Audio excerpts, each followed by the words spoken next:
న్యాయస్థానాన్ని ఆశ్రయిస్తాం. న్యాయస్థానం ముందు మేము న్యాయం కావాలని మేము అడుగుతాం.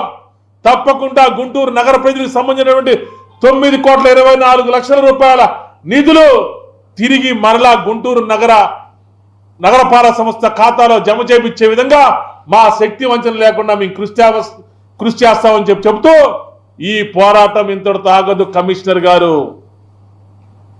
మీరు రోజుకి నేను చెబుతా ఉన్నా, మీకు ఎవరు అండదండలు ఉన్నాయో నాకు తెలియదు, ఎవరు సపోర్ట్ చేస్తారో మాకు తెలియదు. ఎందుకంటే ఏ రోజుకైనా సరే ఈ గుంటూరు నగర ప్రజలకి నువ్వు సమాధానం చెప్పవలసిందే. ఒకవేళ నువ్వు రిటైర్డ్ అయిపోయి వెళ్ళిపోయినా సరే, సప్త సముద్రాల దాటున్నా సరే నిన్ను చట్టం ముందు తీసుకొచ్చి నిలబెడతాం కమిషనర్ గారు అని చెప్పేసి కూడా ఈ సభాముఖంగా పత్రికల ద్వారా కమిషనర్ గారికి తెలియజేస్తా ఉన్నారు.